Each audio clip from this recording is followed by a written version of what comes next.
Here come the lights then in Monza, finally, with an AlphaTauri on pole. We wait for the lights to go out for the drivers. A long hold this time around, a very long hold indeed. A concerningly long hold for the drivers here. I haven't seen a hold this long for a very long while, actually. And we are underway. Okay, so there we go. I was about to say, maybe it will be a restart, but we get underway, and there's already huge contact in the background. That's one of the Red Bulls. I think that might have been Scars into the side. I mentioned that he was going to struggle on those tires. Luca seems to have been involved, as has Zola, and we have a safety car already, as you can see on that board there. Riptide crashing with Cameron Cooper. He's picked up an issue, and it was Scars off the line with those colder tires.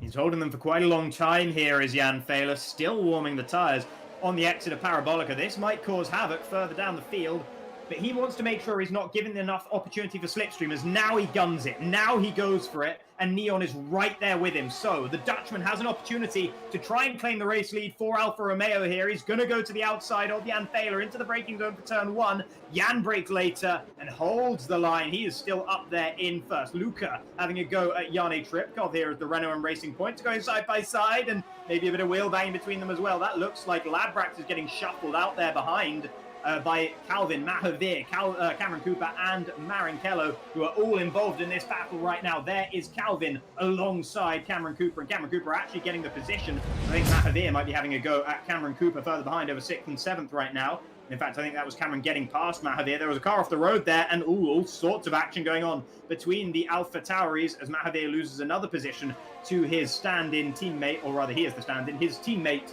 Sink Calvin, who now is already getting up the inside of Cameron Cooper as well. Those hard tyres coming online quickly for the Dutchman in the AlphaTauri. Well, the hard tyres are... Oh dear, Cameron Cooper way too late onto the brakes into the side. Who's that is collected there? Is that his teammate, I think, Connor Eddy? Well, here's Neon still trying to make moves on Jan Fehler ahead. Jan Fehler, of course, being second in the championship, and this would be a very good... Oh no!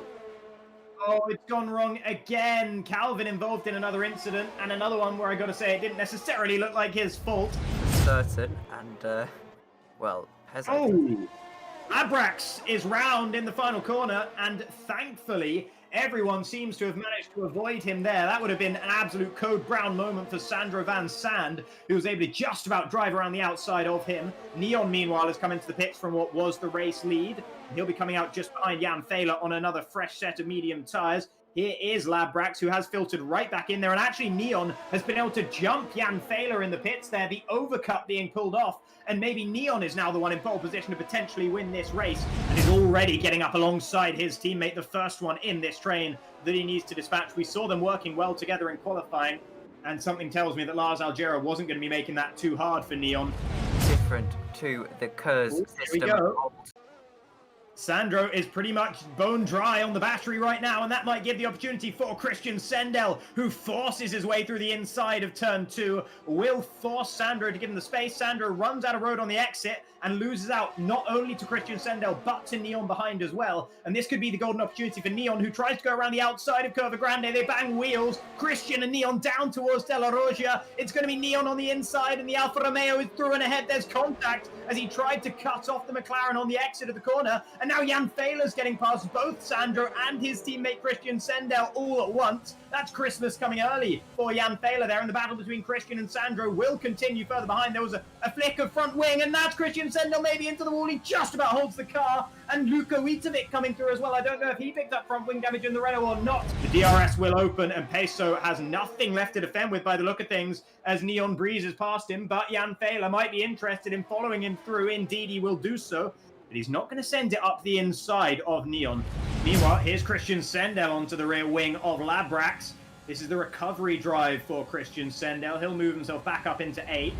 Neon, in his second race in Premier X, the Dutchman manages to claim victory in Italy. What a spectacular Italian Grand Prix. It wasn't without its controversies, and there's going to be a few things that the stewards have to look at over the weekend.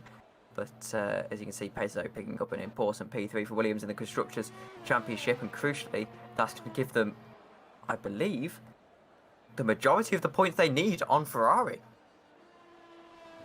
See about that. There could well be some changes in the championship standings as a result of this. There's Yanni Tripkov jumping up to 8th.